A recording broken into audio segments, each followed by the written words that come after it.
Hello दोस्तों, Bharat electronics के बारे में वीडियो में बात करेंगे। पिछले 10 दिनों में बड़ी इवेंट्स हुई हैं, बड़े प्रोजेक्ट्स उनको मिले हैं। इन सबको हम आपके साथ लाइव इस वीडियो में डिस्कशन करने वाले हैं। साथ साथ बिजनेस को और इंपॉर्टेंट फंडामेंटल्स को दोस्तों इस वीडियो में समझेंगे। अब देखिए, जब भी आप बीईएल या भारत इलेक्ट्रॉनिक्स को एनालिसिस करते हैं तो ये एक डिफेंस सेक्टर की कंपनी है। मैक्सिमम उनका जो बिजनेस है डिफेंस सेक्टर से आता है और इन कंपनियों में इंपॉर्टेंट रहता है कि उनको कितने ऑर्डर्स मिलते हैं और ऑर्डर बुक एक बहुत ही बड़ा चीज रहती है। लेकिन जब अभी दिसंबर क्वार्टर के रिजल्ट्स आए थे तो हमने देखा था पिछले 2 साल की lowest order book Bharat electronics में हमको देखने को मिली। कुछ 50,000 करोड़ से थोड़ा सा ऊपर की ये ऑर्डर बुक हमको देखने को मिली। ठीक है, हमने पिछले जो वीडियोस बनाए थे, जब एनालिसिस हमने बीएल पर किया था, तो हमने इस चीज पर भी गौर किया था कि ये बहुत कम ऑर्डर बुक है और अगर कोई ट्रिगर होने वाला है तो वही है ऑर्डर बुक का बढ़ना। अब देखिए, 9 महीने मतलब अप्रैल से दिसंबर जो 2022 जो है, फाइनेंशियल ईयर तो 2023 हो गया है। ठीक है, इन 9 महीनों में सिर्फ उन्होंने 3,500 करोड़ के ऑर्डर जीते थे।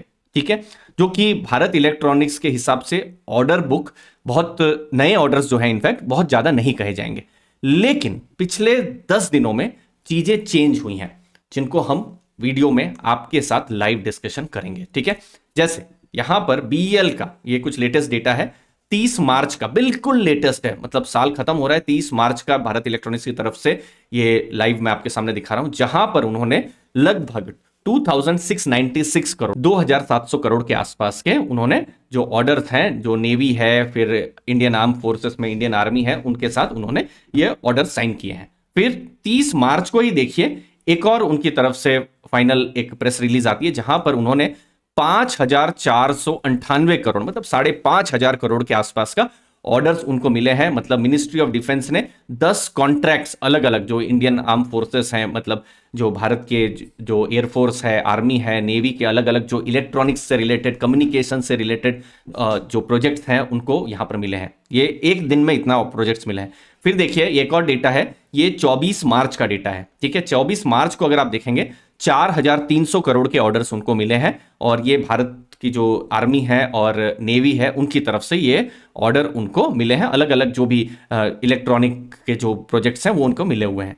और जो बिल्कुल थोड़ा दिन पहले का है वो है 23 मार्च को। 23 मार्च को उन्होंने और उनको ऑर्डर मिले हैं, मिनिस्ट्री ऑफ डिफेंस की तरफ से ऑर्डर मिले हैं और ये ऑर्डर्स लगभग 3,800 करोड़ के ऑर्डर मिले हैं।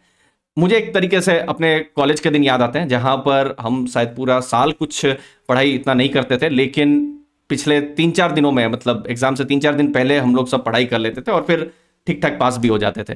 तो यहां पर ऑर्डर बुक में भी मुझे लग रहा है भारत इलेक्ट्रॉनिक्स का भी साथ ऐसा ही हो रहा है। जैसे पूरे 9 महीनों में उनको ऑर्डर्स ज्यादा मिले नहीं है, कुछ 3,500 करोड़ के आसपास में मिले हैं और इन चारों ऑर्डर को अगर मैं जोड़ लेता हूं तो ये 16,000 करोड़ से ऊपर के ऑर्डर आ जाते हैं, जो कि एक्चुअली में बहुत ही अच्छा बोला जाएगा। इनफैक्ट ये ऑर्डर्स जो हैं, जब उनके रिजल्ट्स आए थे, जब दिसंबर के महीने में जब बीईएल के रिजल्ट्स आए थे, तब कंपनी ने भी यही कहा था कि हम जब साल खत्म करेंगे तो लगभग 20,000 करोड़ के आसपास के नए ऑर्डर्स हमको मिल सकते हैं। अभी के जो ऑर्डर्स हैं, कुछ 16,000 करोड़ से ऊपर के ऑर्डर आ रहे हैं, ये 4 ऑर्डर को अगर मैं जोड़ दूं तो, और पुराने 3,500 करोड़ के आसपास के ऑर्डर है, तो 19,500 2,000 करोड़ के आसपास के ऑर्डर हो रहे हैं, जो कि एक्चुअली में की ट्रिगर था, क्योंकि ऑर्डर मिलना बहुत ज्यादा जरूरी था। और देखिए, बीच में भी अगर कुछ छोटे ऑर्डर्स आए हो तो वो भी हो सकता है वो भी ऐड हो जाए, तो उनके बारे में जब रिजल्ट्स आएंगे, मई के महीने में रिजल्ट एक्सपेक्टेड है, तो उस समय में हमको पता चलेगा।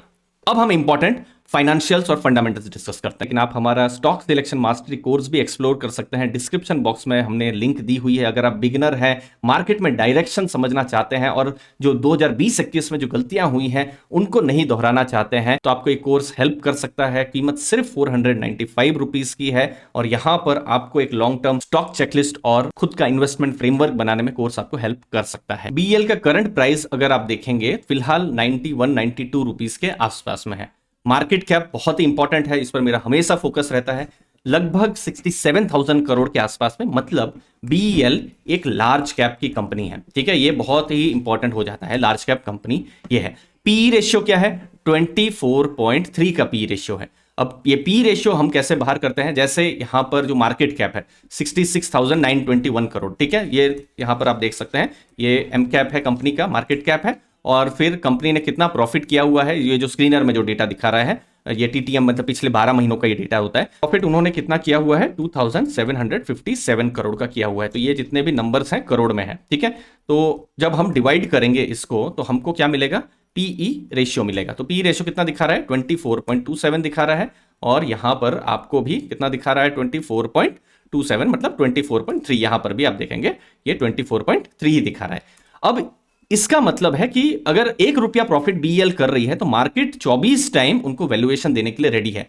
लेकिन ये सिचुएशन 5 साल पहले या पिछले कुछ सालों में नहीं थी। अगर आप 5 साल का पी रेशियो देखेंगे, क्योंकि पी रेशियो वैल्यूएशन में बहुत इंपॉर्टेंट है, उनको हमेशा मीडियन पी मिला है 18 का। ये 5 साल का डेटा है, ठीक है।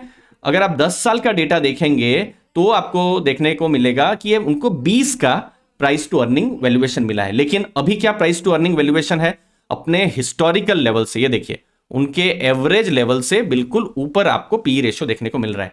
तो यहां पर अगेन एज एन इन्वेस्टर यहां दो थॉट प्रोसेस हो सकते हैं। पहला कि अपने हिस्टोरिकल लेवल से ये महंगा मिल रहा है। दूसरा थॉट प्रोसेस ये है कि डिफेंस, भारत का जो डिफेंस है ये एक लॉन्ग टर्म की थीम है, जहां पर गवर्नमेंट का डिफेंस पर फोकस है अभी, और अगले 5-10 साल में गवर्नमेंट का डिफेंस का फोकस रहेगा ही। और इनफैक्ट गवर्नमेंट ने इस साल भी अपने बजट में अपना जो डिफेंस का आउटले है वो बढ़ाया भी है। तो चूंकि ये लॉन्ग टर्म की थीम है तो जो डिफेंस के स्टॉक हैं वो यहां री रेट कर सकते हैं। अब ये मार्केट तय करेगी कि भविष्य में कि वो अपने फाइनल जो भी पी रेशियो है उसके आसपास आता है या नहीं। अगर वो उसके आसपास आता है दैट मीन शेयर प्राइस बहुत ज्यादा बढ़ेगा नहीं। लेकिन इंपॉर्टेंट है कि प्रॉफिट्स बढ़ना चाहिए कंपनी का, ठीक है, जो वो एक्चुअली में इन्वेस्टर्स को बिल्कुल ध्यान में रखना चाहिए। तो जब भी रिजल्ट्स आएंगे तो हमको नए जो प्रॉफिट्स के जो आंकड़े हैं वो हमको पता चलेंगे। बाकी रिटर्न ऑन कैपिटल एम्प्लॉयड 27.1 है, return on equity 20.5, debt to equity almost debt free company है। तो ये कुछ पॉजिटिव चीजें हैं जब हम आप बीईएल को एनालिसिस कर रहे हैं। बस अपने ट्रेडिशनल वैल्यूएशन से थोड़ा महंगा मिल रहा है। प्रॉफिट्स बहुत ही इंपॉर्टेंट है, प्रॉफिट करते रहे तो सब कुछ एक्चुअली में जस्टिफाई भी हो सकता है, थोड़ा सा हाई पीई भी हो। ऐसा भी नहीं है ना कि हिस्टोरिकल पीई 20 है तो इनका अभी 50 का चल रहा है, जो कि हमने एक्चुअली में आईटी कंपनियों में देखा था। आईटी कंपनियों में 2021 का जो बुल रन था उस समय में, जैसे फॉर एग्जाम्पल कुछ कंपनियां थी जैसे विप्रो, ठीक है, जस्ट ये एग्जाम्पल आपको मैं लर्निंग के लिए दे रहा हूं। विप्रो का अगर आप पी रेशियो उस समय में देखेंगे, ठीक है, अगेन बीएल के साथ बहुत रिलेशन नहीं है बट स्टिल सोचिए 19 का पी रेशियो था। लेकिन आप देखिए 2021 में उनको पी रेशियो जब मिल रहा था उनको अक्टूबर जैसे 2021 में 31-32 का मिल रहा था, ठीक है। तो ये इंपॉर्टेंट है कि पी रेशियो अगर जस्टिफाई करना है तो प्रॉफिट्स होने चाहिए यहां पर बीएल की जब हम बात कर रहे हैं। अब फाइनल रिजल्ट्स जब आएंगे मई महीने में वो एक्सपेक्टेड है। जैसे नए ऑर्डर्स जो उनको मिले हैं ये ऑलरेडी एक ट्रिगर एक्सपेक्टेड था जो अब हो भी चुका है, बट फाइनल नंबर क्या है ऑर्डर्स का वो बहुत इंपॉर्टेंट रहेगा। मैंने जो रफ कैलकुलेशन की है कि यहां पर ऐसा लग रहा है 16-17 हजार करोड़ का नया ऑर्डर्स मिला है, बट बीच में भी उनको कुछ ऑर्डर्स मिले होंगे, तो वो सब फाइनल यहां पर क्या नंबर आते हैं वो बहुत इंपॉर्टेंट यहां पर हो जाएगा। साथ साथ अगला फाइनेंशियल ईयर 24, अभी अप्रैल 1, 2023 आ रही है, लेकिन वो फाइनेंशियल ईयर 24 शुरू हो जा रहा है, अगला फाइनेंशियल ईयर शुरू हो जा रहा है। वहां पर मैनेजमेंट का क्या गाइडेंस है इंपॉर्टेंट रहेगा। अब कुछ इंपॉर्टेंट आंकड़े जैसे 1.6 लाख करोड़ का गवर्नमेंट ने डिफेंस का बजट किया हुआ है, अभी का जो बजट अभी जस्ट खत्म हुआ है। तो एक इंपॉर्टेंट है कि बजट में गवर्नमेंट अगर फोकस कर रही है डिफेंस में, कुछ 6.5% से ऊपर का उन्होंने डिफेंस में खर्चा बढ़ाया है, तो कुछ बड़े ऑर्डर्स इनको बीईएल को मिल सकते हैं। और बीईएल ही क्यों, जो दूसरी जो डिफेंस की कंपनीज हैं जैसे हिंदुस्तान एरोनॉटिक्स है या भारत डायनामिक्स है, वो लोग भी हैं इसमें, ठीक है। फिर अगले 5 साल में जो मैनेजमेंट का कहना है, ब्रोकरेजेस का कहना है कि 1.1 लाख करोड़ के भी ऑर्डर्स अगले 5 साल में एक्सपेक्टेड है। तो एक लॉन्ग टर्म की थीम तो है ही डिफेंस में, जहां पर बड़े ऑर्डर्स उनको मिल रहे हैं और मिलने की संभावना भी अगले 4-5 सालों में। लेकिन यस, इक्विटी मार्केट है, यहां पर हमेशा रिस्क तो होते ही हैं और बहुत सारे रिस्क आते हैं अननोन से, अनसर्टन चीजों से। जैसे अगला साल इलेक्शन है, तो इलेक्शन के बाद गवर्नमेंट जो होगी उनका क्या नया रुख रहेगा डिफेंस बजट पर, वो एक इंपॉर्टेंट चीज हो सकती है ट्रैक करने के लिए, वो एक चीज है। उसके बाद मैक्सिमम बिजनेस इनका डिफेंस पर बहुत डिपेंडेंट है, गवर्नमेंट पर बहुत डिपेंडेंट है। अभी वो धीरे धीरे अपने बिजनेस को भी डाइवर्सिफाई कर रहे हैं, बट यस डिफेंस पर बहुत ज़्यादा अभी भी फोकस है। ये पॉजिटिव भी है लेकिन कभी कभी ये नेगेटिव भी हो सकता है। कभी हो सकता है गवर्नमेंट ने उतना फोकस नहीं किया डिफेंस के बजट पर, तो वो कभी नेगेटिव भी हो सकता है, ठीक है ना। तो ये सब भी रिस्क को आपको ध्यान में रखना है। तो देखिए जब हम किसी भी स्टॉक को एनालिसिस या बिजनेस को एनालिसिस करते हैं तो हमको पॉजिटिव भी देखना है, नेगेटिव भी देखना है, और फिर एक न्यूट्रल होके हमको फाइनल कोई भी डिसीजन में आना है। मुझे उम्मीद है आपको वैल्यू मिली होगी। आपके समय के लिए बहुत बहुत धन्यवाद। हमारे टेलीग्राम ग्रुप को भी आप ज्वाइन कर सकते हैं, 3300 से ज्यादा की कम्युनिटी है। मुझे उम्मीद है आपको वहां पर भी वैल्यू जरूर मिलेगी और कोर्स को भी आप एक्सप्लोर कर सकते हैं। थैंक यू दोस्तों।